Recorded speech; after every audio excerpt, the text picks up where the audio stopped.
É o seguinte, nossas ferramentas de trabalho são caderno, caneta, calculadora. Todo mundo com isso aí? O kit? E de posse desse kit, vamos fazer algumas revisões. Revisão número 1. Após a prova, o primeiro conteúdo que a gente viu foi o conteúdo de taxas. As famosas taxas equivalentes. E a gente trabalhou essas taxas equivalentes, bonitinho, tal, fez forma. Pá. Então, uma questão da prova, a prova vai ter 5 questões, isso está gravado, 5 questões. Uma questão da prova vai ser sobre taxas. Bom, então é um assunto que vocês têm que se debruçar, entender, mas sem terror. Ai, meu Deus, é difícil. Não é nada difícil. Dá uma olhadinha em taxas, entende o processo. Teve dúvida? Usa o grupo lá, manda dúvida. Estou aqui para responder. Sou ignorante, sou chato, mas eu sou responsável. Eu não vou deixar vocês com dúvida sem responder. Então, é importante, e eu estou fazendo um apelo aqui, que vocês manifestem a dúvida. Se der tempo na aula, façam na aula. Não deu tempo, façam no grupo. Eu vou responder.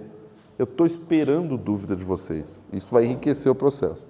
Eu sinto que às vezes as pessoas têm um pouco de vergonha de postar alguma coisa, de falar, ai, minha dúvida é uma dúvida. Não existe dúvida boba, existe dúvida. E se tem dúvida, a minha função é tirar e a função de vocês é me informar. Vocês têm o direito de saber e eu tenho a obrigação de ensinar.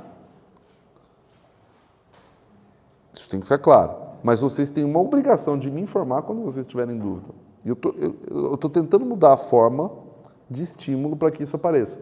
Mas não está aparecendo dúvida, eu não sei porquê, não sei se... Eu não consegui identificar se é o perfil da turma, se é mais quieta, se não é, se vocês não estão com dúvida, se vocês estão praticando pouco. Eu não consegui. Mas o fato é que tem poucas dúvidas. Eu quero dúvidas, eu estou aqui para tirar dúvidas. Então, taxas, deem uma revisada no material que vocês construíram, no exercício que a gente fez, ou nos exercícios que a gente fez.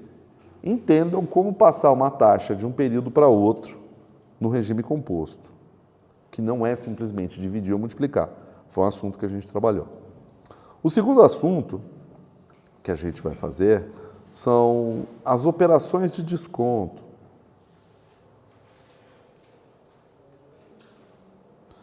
O desconto que a gente trabalhou na aula é o único desconto que existe no mercado. Então, como eu falei para vocês, se vocês abrirem um livro de matemática financeira, vai estar lá desconto racional, desconto comercial, desconto por dentro, desconto por fora, desconto simples, desconto composto. Na prática, no mercado, acontece o desconto bancário, a operação de antecipação de recebíveis, que é aquilo que heroicamente eu fiz na aula passada. Heroicamente porque eu estava com uma baita dor de dente, de atestado.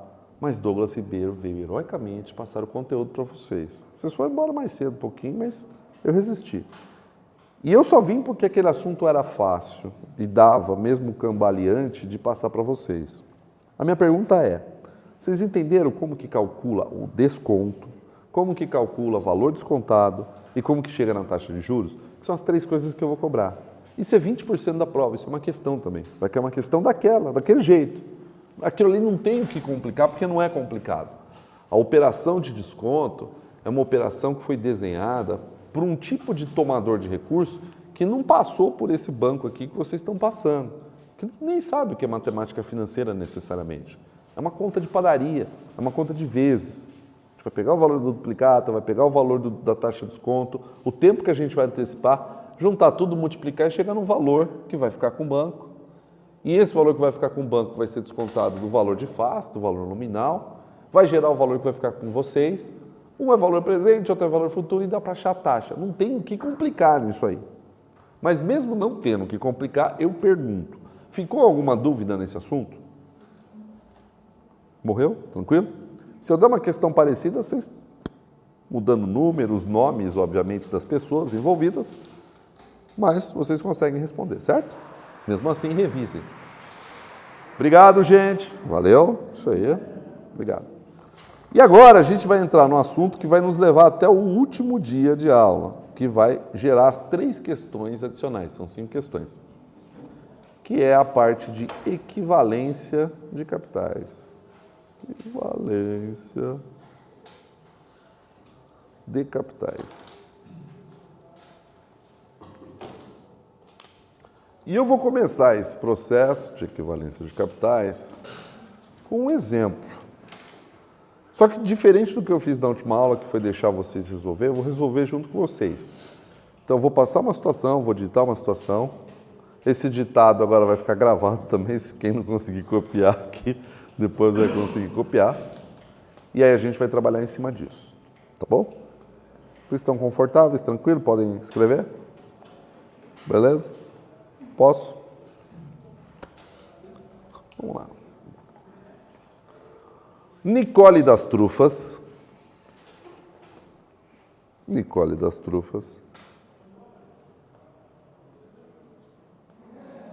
resolveu montar uma fábrica de trufas de chocolate.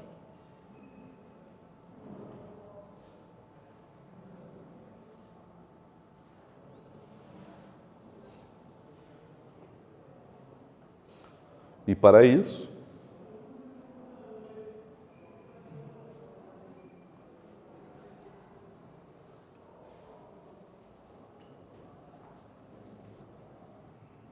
precisa investir hoje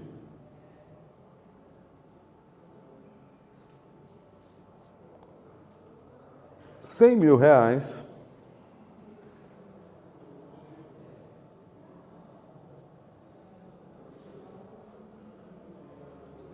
em máquinas e equipamentos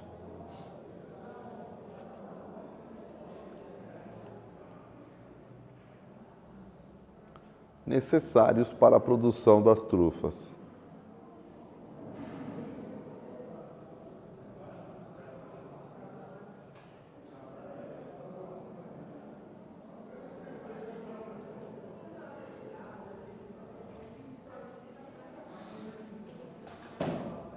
E após um período de estudos,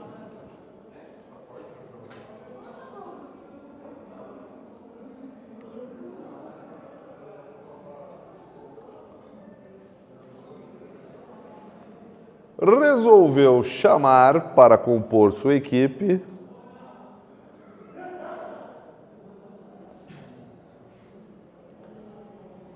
Fabrício do Boné.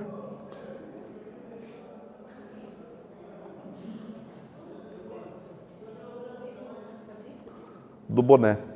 Que fique muito claro que nessa telenovela todos os autores são obras de ficção científica. Qualquer coincidência com qualquer fato, pessoa ou situação é só mera coincidência, ok? Por que vocês estão rindo? Vocês são sarcásticos. Povo deselegante.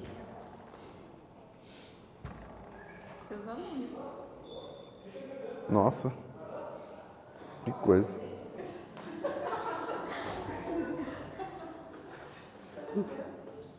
Então eles são super elegantes. Até me perdi.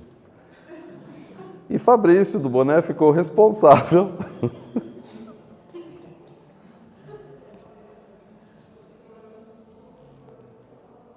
por projetar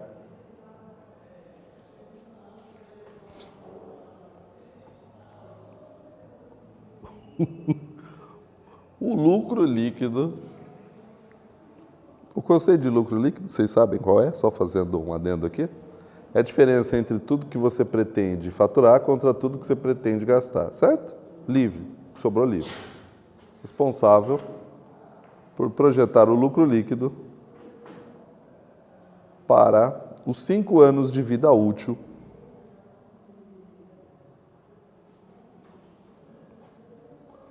deste projeto.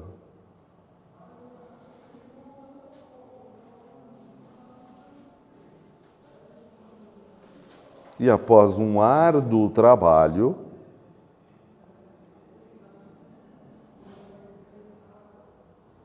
o competente Fabrício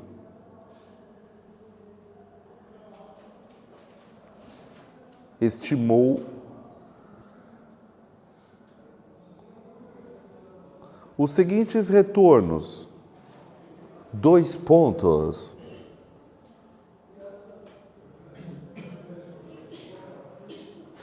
Saúde. Saúde novamente. Como eu sou educado. Ó. Mamãe tinha razão quando disse que eu nasci para ser Lorde. Educação em pessoa. Ano 1. Eu sei que vocês concordam. Ano 1. 10.000 reais.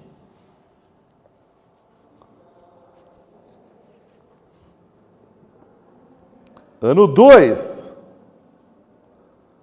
20.000 reais.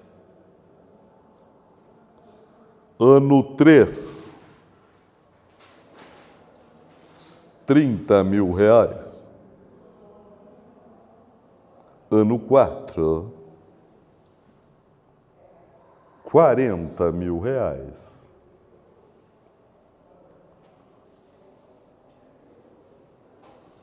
E ano 5, 50.000 reais. Então, o que a gente pode perceber? Que o lucro foi crescendo cada ano na projeção do Fabrício. Porque o Fabrício ele fez uma análise de mercado. Ele falou, olha, a gente vai começar com essa trufa, que é uma trufa que tem muita qualidade, porém pouco conhecida nesse momento. Então, a gente vai contar que, ao longo do tempo, a propaganda boca a boca vai fazer com que as vendas aumentem. Por isso que essa projeção é uma projeção crescente. Alguns projetos são assim, outros não. Se a gente for pensar, por exemplo, quem planta eucalipto. Quem planta eucalipto vai cortar a primeira vez para ter retorno depois de quantos anos? Depois de 5 anos, pelo menos. Gasta. Quem faz trufa não, já começa tendo lucro no primeiro ano, nesse caso. Mas esse lucro, a tendência é que ele cresça. É importante lembrar que esse lucro líquido significa o quê? Que ela vai produzir e vai ter uma receita. Dessa receita, ela vai tirar todos os gastos, inclusive o gasto que ela tiver com ela mesma, com o trabalho dela. Ela é uma trabalhadora dessa fábrica. Então, se ela optar por fazer trufas, ela vai trabalhar e ter um salário, um pró-labore, como dona. E o lucro é descontando, inclusive, esse pró-labore. Ou seja, se eu trabalho, eu tenho. Se eu deixar meu dinheiro aplicado no banco, por exemplo, eu não vou ter pró-labore.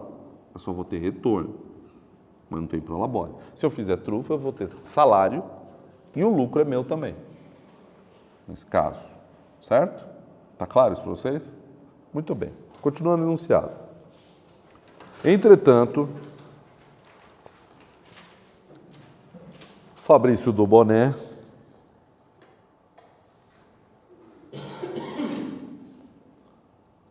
resolveu dar mais uma opção para sua jovem colega.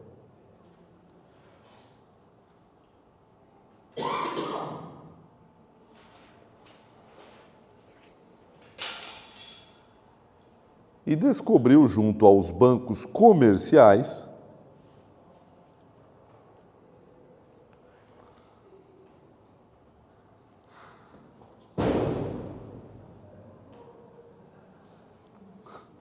isso jamais aconteceria em Londres. Os bancos comerciais que ela poderia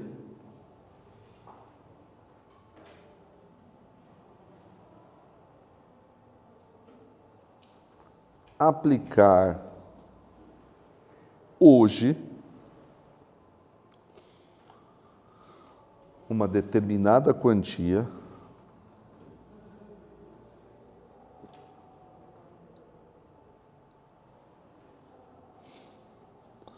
para resgatar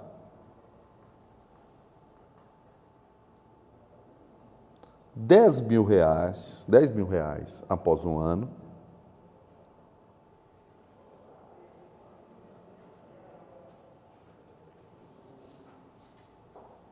R$ 20.000 após 2 anos,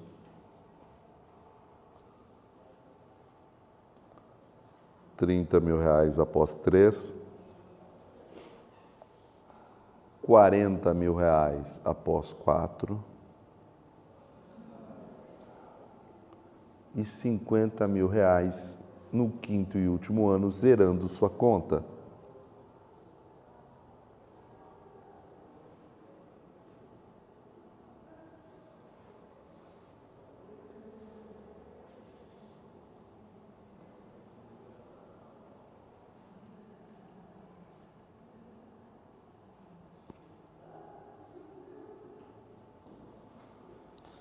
Considerando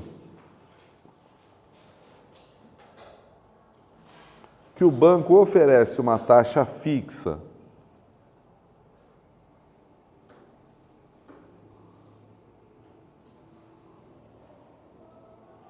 de 10% ao ano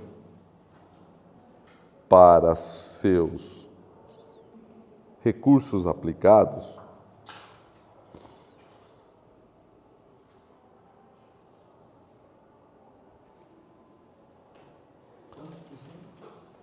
(10% ao ano para seus recursos aplicados. Por que você está rindo? É só uma pergunta. É? O que ele fez de engraçado?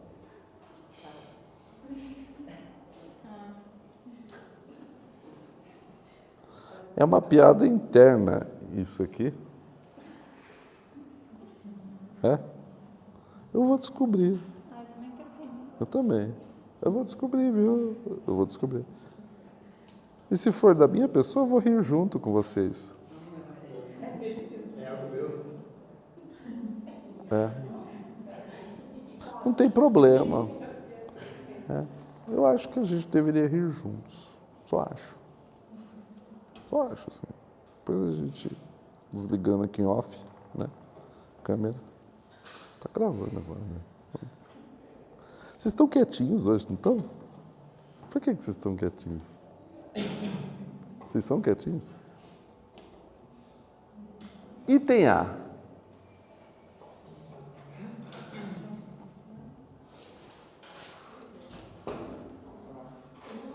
Item A.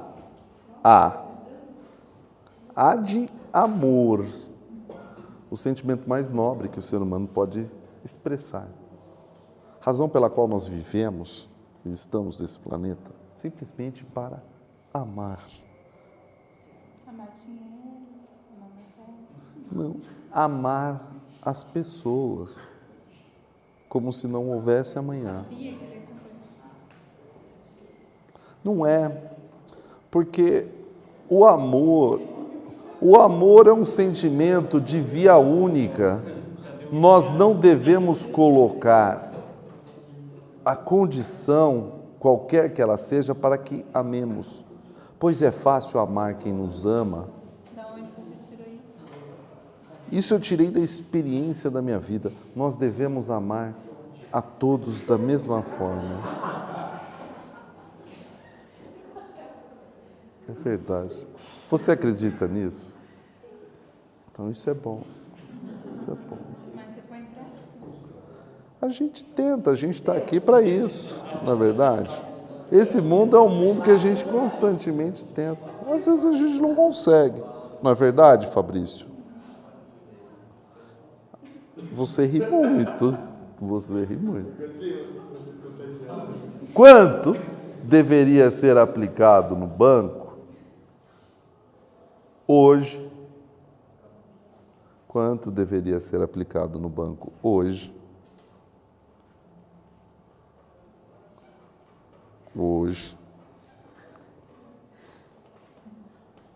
Para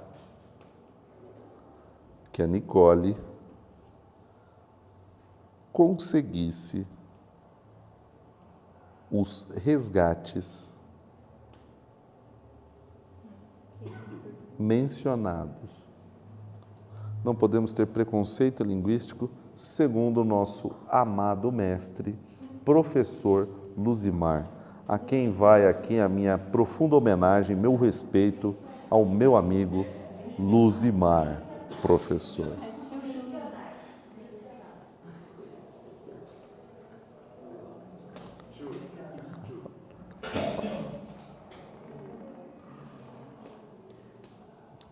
Item B.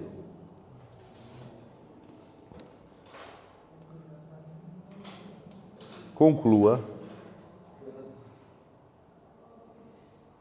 diante dos resultados, se a jovem Nicole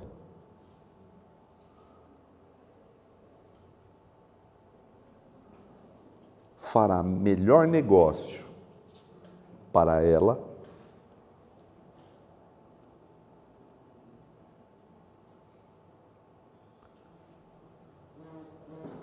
investindo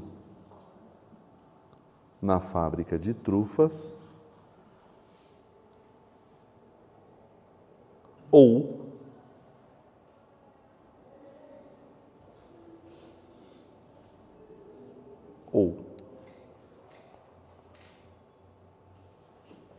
investindo no banco. Pessoal, eu quero muito que vocês prestem total atenção agora. E se for o caso, nem copiem, mas não precisa nem copiar. Por que não precisa copiar? Porque vai ficar gravado, depois vocês vão refazer isso aqui. Eu quero que vocês refaçam isso. Agora é uma aula totalmente expositiva, que vocês têm que se sentir livres para perguntar. Tem um backup aqui de tudo isso que a gente está falando, está sendo gravado, ok? Beleza? Então só prestem atenção, é uma exposição. Eu tenho mais meia hora, que é tempo suficiente para expor o que eu quero expor aqui. E aí vocês vão com isso para casa, pensar, escrever e refazer. Está combinado? Muito obrigado. Muito obrigado. Nós temos duas situações possíveis aqui agora. A primeira situação é fábrica de quê? Trufas. Nicole e Fabrício produzirão juntos trufas que proporcionarão um fluxo de caixa. Daqui para frente, gente, tudo que vocês forem fazer em finanças, façam essa linha do tempo. Ela vai ser a melhor companhia para vocês. Porque matemática financeira, a grande lição da matemática financeira é entender que o valor do dinheiro muda ao longo do tempo. É para isso que serve a matemática financeira. Então, para a gente entender como o dinheiro se comporta ao longo do tempo, nada melhor do que a gente expressar graficamente. Essa linha do tempo é simples, mas ela é poderosa. Se vocês fizerem isso constantemente, vocês vão entender muito mais fácil que a matemática financeira. É um meio de transportar o dinheiro no tempo. Isso é matemática financeira. Capitalizando, gerando juro, ou descapitalizando, tirando o juro de uma coisa futura. Ponto. Então, a questão aqui é a seguinte. Hoje, Nicole tem um desembolso, porque ela precisa investir em máquinas e equipamentos. Então, essa é a data zero. De acordo com o exposto aqui, quantos reais Nicole precisa colocar nessas máquinas e equipamentos?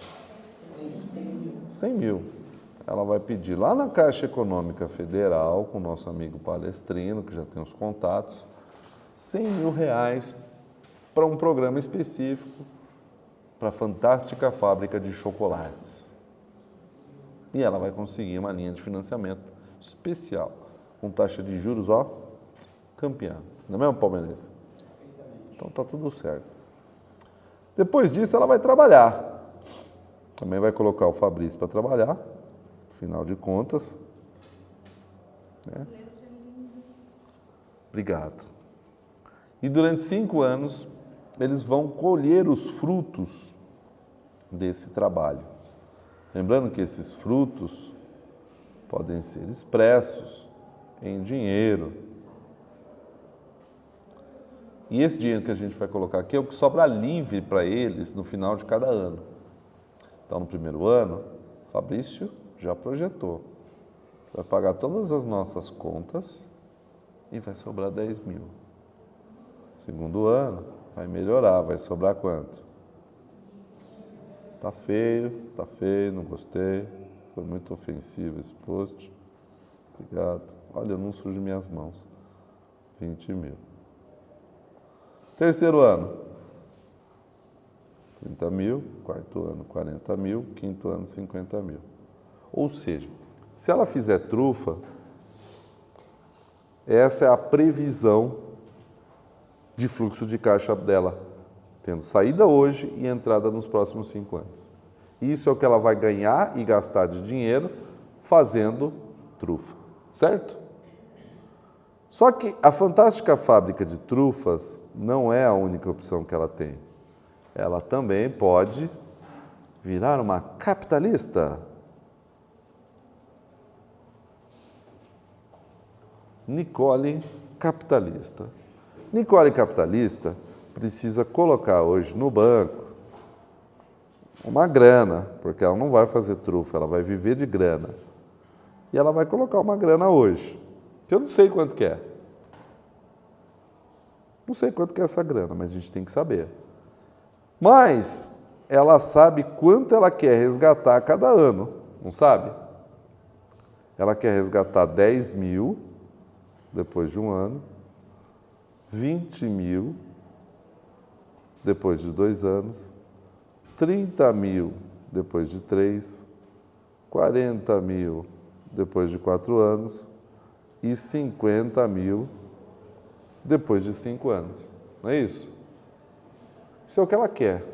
Então, ela pode conseguir esse dinheiro de 2 formas, sendo a capitalista selvagem e aplicando a grana dela no banco e vivendo ferozmente dos juros, ou pode também ser altruísta no momento, montar uma fábrica de trufas, receber salário por isso, pagar salário por isso para as pessoas, deixar as pessoas mais felizes, os consumidores que vão comer chocolate, os funcionários que vão ter emprego. Ela tem essas 2 opções. Só que para fazer isso aqui, fazer a economia girar, ela vai correr risco. E para fazer isso aqui, ela também vai correr risco. Nos 2 casos, ela tem retorno possível associado a um risco. Essa comparação, nesse momento, Cíntia, presta atenção, Cíntia, por favor. Presta atenção, Cíntia. Não, está desculpado, não é presta. Importante. Está claro para vocês que ela vai correr risco dos 2 jeitos? Eu não estou falando quanto. Obviamente que ela tem mais chance de ter mais risco aonde? Aqui ou aqui? Porque aqui ela vai ter que negociar com o fornecedor, com o funcionário, com o cliente. Tem mais coisas envolvidas e quanto mais coisas envolvidas, mais chance de dar errado ou de não sair do jeito que eu espero, eu tenho. Isso é uma forma simples da gente definir risco. Aqui também tem chance de acontecer o que eu não quero, banco falir, um monte de coisa. Mas o conjunto de coisas aqui é menor do que o daqui, certo? Então, para fazer essa análise, eu preciso considerar uma condição hipotética, e é a matemática financeira para aqui. A condição hipotética é que essas 2 coisas têm o mesmo nível de risco. Só dá para a gente fazer essa comparação nesse nível da matemática financeira, considerando que essas 2 coisas têm o mesmo risco. É verdade? Não. É por isso que a matemática financeira para aqui. Para desvendar essa meia-verdade, lá no 4º semestre vocês vão ter uma disciplina com um professor legal, muito legal, chamada Análise de Projetos de Investimento. Geralmente essa disciplina acontece na sexta-feira, que é um dia legal para ter aula com um professor legal. São 4 aulas, muito legais, com um professor muito legal. E lá o professor vai dizer o seguinte, ele vai partir disso aqui. Gente, vocês lembram quando aquele outro professor legal da matemática financeira diz que isso tem o mesmo nível de risco disso? Então a gente vai quebrar essa condição infantil que a gente está colocando aqui, lá no quarto semestre. E a gente vai precificar o risco. Por enquanto a gente não pode fazer isso porque vocês estão no momento do curso que vocês ainda não têm ferramentas que a gente vai precisar para isso. Professor Eduardo, meu grande amigo, que vai meu abraço aqui, mais um merchan, professor Eduardo, está ensinando para vocês um conjunto de técnicas estatísticas que vão servir para a gente medir risco, e a gente vai precisar dessas técnicas lá para conseguir distinguir que esse processo capitalista tem um risco diferente da fábrica de trufas. Tá claro? Então, eu não estou contando uma mentira para vocês, mas eu estou fazendo uma suposição que dificilmente vai acontecer. Por limitação o quê? Do momento que a gente vive, que é a condição de conhecimento que vocês têm. Tá bom? Então, o interesse aqui é ensinar uma outra coisa e não o risco. Feito isso, está todo mundo na mesma vibe, está todo mundo acreditando em Papai Noel, que tem o mesmo risco. Acreditando que as duas coisas têm o mesmo risco, a pergunta é, o que é mais vantajoso? Deixar meu dinheiro rendendo a 10% ao mês, ao ano, né, aqui, e ficar tomando água de coco, ou pôr a mão na massa e trabalhar? A resposta é depende. Porque se eu tomar água de coco, por exemplo, eu vou ter salário? É mesmo, porque no outro fora o salário ainda vai ter. E esse eu tenho salário, certo? Então, quem vai desempatar isso aqui é quanto eu preciso gastar hoje para colocar o dinheiro no banco. Eu sei esse valor? Não. Se ele for 100 mil, está empatado, não está? Se ele for mais que 100 mil, quem que é melhor? A fábrica de chocolates. Porque eu gasto menos que 100 mil na fábrica de chocolates para ter o mesmo fluxo de caixa. E se ele for menos do que 100 mil, quem é melhor? Capitalização, o capitalismo selvagem. Então depende muito dessa taxa, porque essa taxa pode variar. Eu vou dizer para vocês que essa taxa tem a ver com a taxa Selic. Ou seja, quanto os bancos vão pagar para você, deixando seu dinheiro parado, tem a ver com quanto o dinheiro custa para eles, que tem a ver com a taxa Selic. Então, quanto mais alta for a taxa Selic, mais o banco vai pagar para vocês, deixar o dinheiro parado. E quanto mais baixo for a taxa Selic, menos ou mais baixo vai ser o que o banco vai pagar para vocês. E a pergunta é, quando o banco paga pouco para vocês, o que você vai fazer com o seu dinheiro? Deixar o dinheiro no banco ou fazer trufa? E quando o banco paga muito, você vai fazer trufa ou deixar o dinheiro no banco? Então, aí a gente já começa a perceber uma coisa muito importante, que a taxa Selic, que é regulada pelo Comitê de Política Monetária do Banco Central, que é um dos órgãos importantes do sistema financeiro nacional, é um instrumento de política para controle do consumo ou estímulo do consumo. Porque se o governo baixa a taxa Selic, quem tem dinheiro para empreender, vai empreender ou deixar o dinheiro aplicado?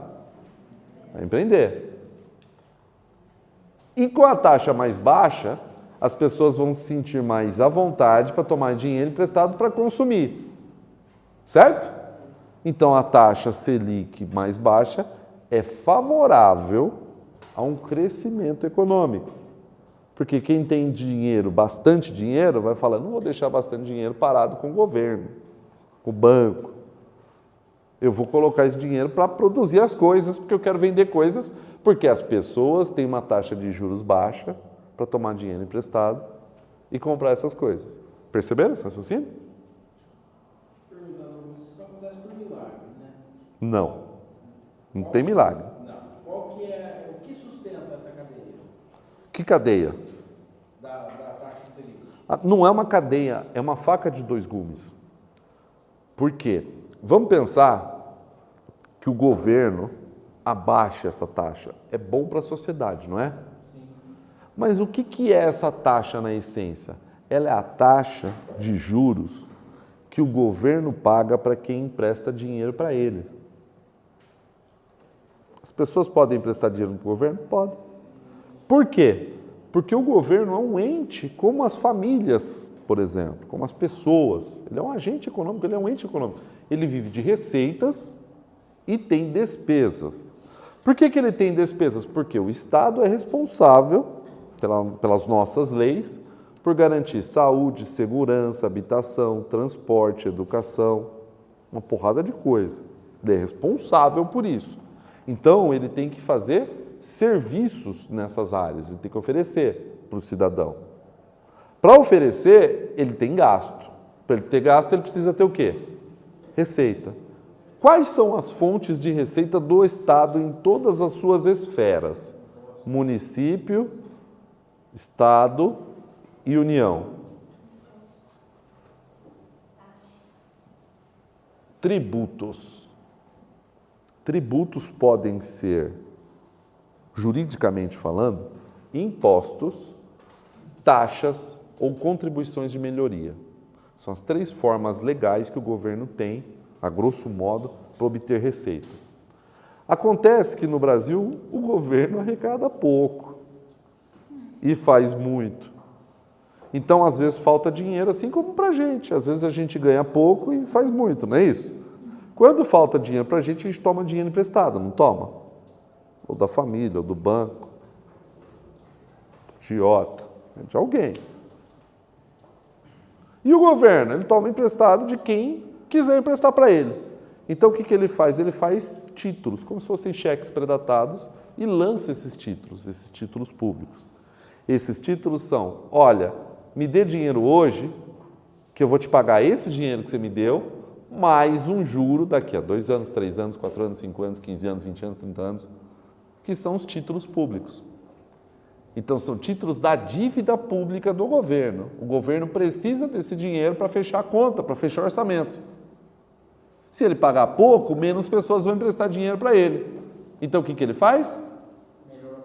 Ele melhora o quanto ele paga. Quando ele melhora o quanto ele paga, o que ele estimula? A recessão.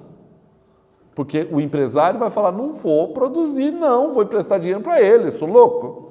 Então, justiça do trabalho, depois, funcionário processando, eu vou emprestar? Não vou.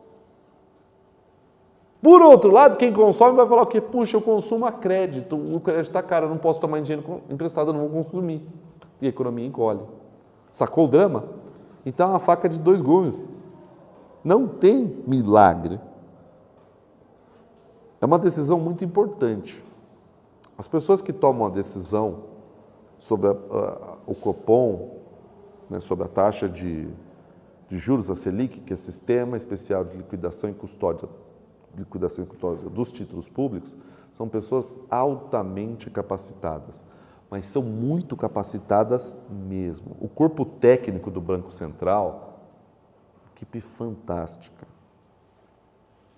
Eu estudei na USP. Quando eu estudei na USP, eu tinha colegas que eram afastados do Banco Central, que fizeram working paper junto comigo, que produziram. Eu aprendi muito com esses caras. Tem gênio lá. Não é gente ruim, é gênio. E vocês podem ter uma dimensão disso, porque a cada 45 dias, depois da reunião do Copom, no site do Banco Central, a ata dessa reunião que decide se vai aumentar ou diminuir a taxa é divulgada, com toda a discussão. Aquilo é um material rico pra caramba. O meu sonho é pegar uma equipe de professores que, obviamente, entendam disso e fazer uma mesa redonda para discutir a cada 45 dias com os alunos a ata do Comitê de Política Monetária. Eu tive aula com o professor José Roberto Savoia. Ele fazia isso em todas as aulas depois da divulgação da ata. É fantástico. É um material riquíssimo. Você entende do que é o sistema financeiro nacional. E ali não é política, ali é técnico. Não tem milagre, como você falou. Então, essa taxa aqui, a gente vai aprender como que ela é formada, esses 10% aqui. A gente vai discutir isso aqui, lá no 4º semestre. Por enquanto, ela é uma taxa que alguém está oferecendo. e alguém está oferecendo, mas tem toda uma cadeia por trás disso que vocês vão aprender. Vocês vão ter economia, vocês vão ter estatística para aprender os fundamentos, e aí lá com esses fundamentos eu vou pegar vocês e ó, pá, deixar afiado. Vai ser bonito, vai ser legal. Quem sobreviver verá. Mas agora o que vocês sabem? Vocês sabem sobre o valor do dinheiro no tempo, e a gente tem um problema aqui, ó. Quanto vale esse fluxo de caixa no futuro se eu trouxer esse fluxo para hoje? 10 mil é um valor futuro, porque ele está um período, um ano distante do zero. Então, 10 mil futuro, 1N e 10, que é a taxa aí, vai gerar um PVzinho aqui, referente a quanto eu deveria aplicar hoje para resgatar daqui a um ano 10 mil, por exemplo. Eu posso fazer a mesma coisa com esse segundo valor futuro, terceiro, quarto e quinto, e trazer todos eles para a data zero, que é o que eu vou fazer agora. Depois que todos estiverem na data zero, o que eu tenho que fazer? Somar. E aí, se der mais do que 100 mil, eu vou pagar 100 mil na fábrica de trufas. Se der menos que 100 mil, eu vou correr para o banco. Só que esse mais ou menos tem a ver com essa taxa. Porque quanto maior essa taxa, menor vai ser a sobra na data zero. Porque menos dinheiro eu preciso aplicar hoje para ter aquilo no futuro. E quanto menor for aquela taxa, mais dinheiro eu preciso hoje, na data zero, para ter esse rendimento no futuro. Certo?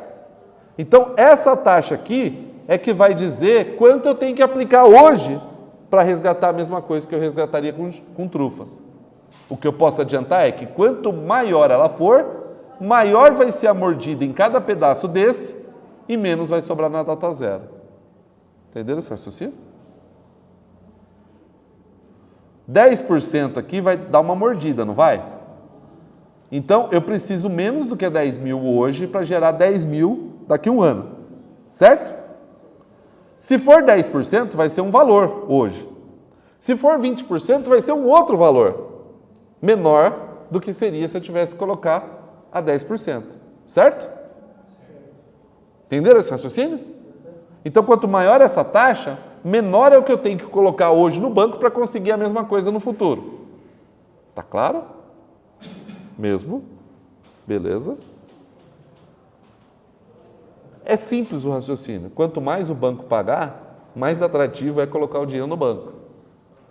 E a conta vai mostrar isso.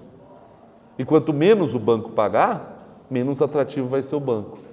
E a conta vai mostrar isso. Então existe um equilíbrio que vai empatar as duas coisas, e uma determinada taxa, dali para cima o banco vai ser melhor e dali para baixo vai ser menor. Claro? Só que agora a gente não chegou nisso, a gente quer saber quanto a 10% eu teria que colocar hoje no banco. Então eu vou fazer. Como que eu posso fazer isso aqui? FCLX, 10 mil FV, 10 I, esse 10 mil volta a quantos períodos? 1N PV. Então hoje eu preciso de quanto? 9.090. Deixa eu colocar aqui. Isso.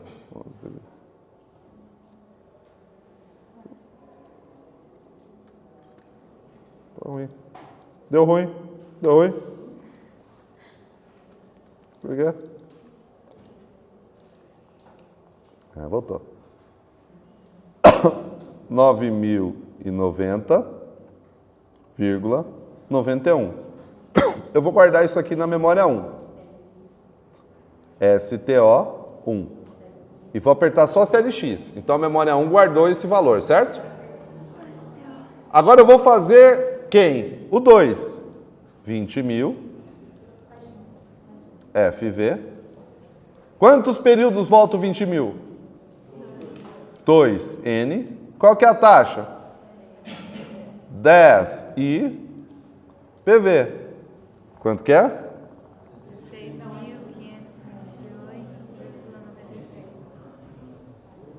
28,93. Isso é só um backup. E vou guardar isso em qual memória? STO2. Agora eu vou fazer o 30.000. 30.000 FV, 10I, 3N, PV. 22, 5, 3, 9, 44. E vou guardar na memória 3. Só CLX. 40 mil. 40 mil, CHSFV. 4N, 10 I, PV.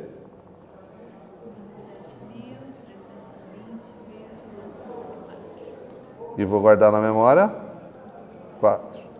Então tá faltando 50 mil. 50 mil, CHSFV. 10 I, 5N, PV. 31.046.07. STO 5. Vocês sabem o que a gente pode fazer para resgatar depois do STO? RCL. Então, RCL1 recupera o valor da data 1, está negativo, vou trocar o sinal. RCL2 recupera o da data 2, está negativo, vou trocar o sinal. E vou somar. Então, 1 mais 2 já dá 25. RCL3 dá o da data 3, vou somar. Os três juntos, 48. RCL4, somo. Está faltando só o 5. RCL5, mais. Então, tudo isso hoje vale 106.525,88. Pergunta para fechar. Para fazer trufas e ganhar 10, 20, 30, 40 e 50 mil, quanto que eu tenho que aplicar hoje? Para não fazer trufas e aplicar o dinheiro e ganhar 10, 20, 30, 40 e 50 mil, quanto que eu tenho que aplicar hoje? Isso responde o A, certo? O item B, o que é melhor para a jovem Nicole? Com certeza, fábrica de trufas. Considerando o mesmo risco, a fábrica de trufas. Porém, se essa taxa aumentar, vai diminuir essa necessidade, não vai? Então vai existir uma taxa que a partir dela vai ser melhor o quê? Pessoal, eu expliquei bem isso aqui. Eu quero que vocês assistam e refaçam essas contas em casa, tá bom? Vocês prometem que vão fazer? Segunda promessa. Tendo dúvida, vocês vão mandar a dúvida? Prometem? Caso eu não lembre as formulinhas ali, você me lembra. Tá bom. Lembra as formulinhas. Mas eu, para fazer aqui, ó, na HP tá narrado. Tá feito. Beleza? Tranquilo, pessoal? Ó, vocês têm uma coisa que vale ouro, hein? O backup, gente.